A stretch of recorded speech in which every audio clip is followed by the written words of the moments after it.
آج نا کرامت کی بات آتی ہے تو بندے چھپنے لگ جاتے ہیں، کہتے ہیں نہیں نہیں یہ نہیں ہو سکتا۔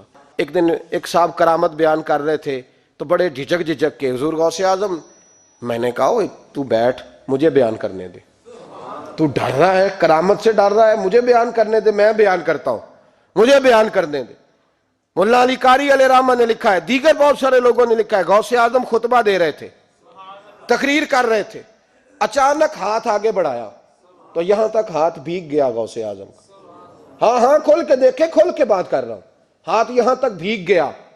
مرید کہتے ہیں ہم نے پوچھا حضور پانی بھی کوئی نہیں، ہاتھ بھیگ گیا۔ میں چپ کر کے سبق پڑھو، شاگردوں کو پڑھا رہے، چپ کر کے سبق پڑھو۔ تھوڑی دیر گزری، چند گھنٹے تو ایک قافلہ آ گیا، سارے لوگ پانی میں بھیگے ہوئے ہیں، حضور غوث اعظم کے سامنے کھڑے ہوئے، کہا حضور آپ نے بڑی کرم نوازی فرمائی، بڑی کرم نوازی۔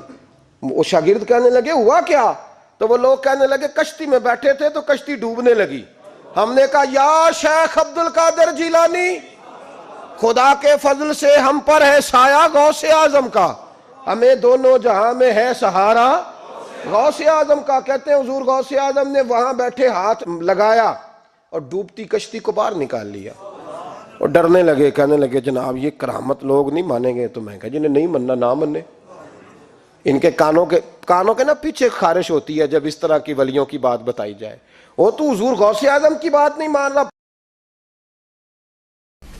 تو مولانا اشرف علی تھانوی صاحب، امداد المشتاق کتاب ہے، صفحہ 46 اسلامی کتب خانہ سے شائع ہوئی ہے، اس پر لکھتے ہیں شیخ عبد القادر جیلانی رحمۃ اللہ علیہ کے ریفرنس سے، وہ کہتے ہیں کہ ایک دن غوث اعظم شیخ عبد القادر جیلانی، غوث اعظم سب سے بڑے مشکل کشا شیخ عبد القادر جیلانی، سب سے بڑا مشکل کشا کون ہے؟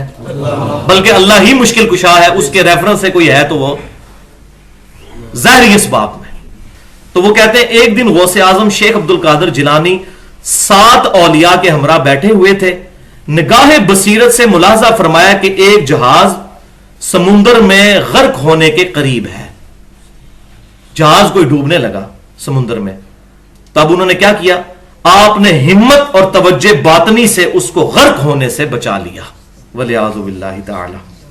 مسلمانوں کے ملک ہڑپ ہو گئے، عراق کو کھا گئے یہود و نصارہ، افغانستان کو کھا گئے، پاکستان بھی تقریباً کھا گئے، لیکن اب کوئی بزرگ توجہ باطنی فرما کے ان کو ہلاک نہیں کر رہے، کیونکہ اب تو میڈیا بہت عام ہے، وہ بزرگوں کو ٹی وی پر لے آئیں گے۔ اب اس کے مقابلے پر قرآن پاک میں وحی کا فیصلہ کیا ہے؟ سورہ یونس کی آیت نمبر 22 میں سیم یہی چیز اللہ تعالیٰ نے اپنے بارے میں بیان کی ہے۔ یہ جب کافر جو ہیں وہ سمندروں کے سفر پر نکلتے ہیں اور جہاز ان کو لے کر ہچکولے کھانے لگتا ہے، اچانک یہ بھنور میں پھنس جاتے ہیں تو پھر خالص اللہ کو پکارتے ہیں۔ جب اللہ ان کو کنارے تک پہنچا دیتا ہے تو پھر اللہ کے ساتھ شرک کرنا شروع کر دیتے ہیں۔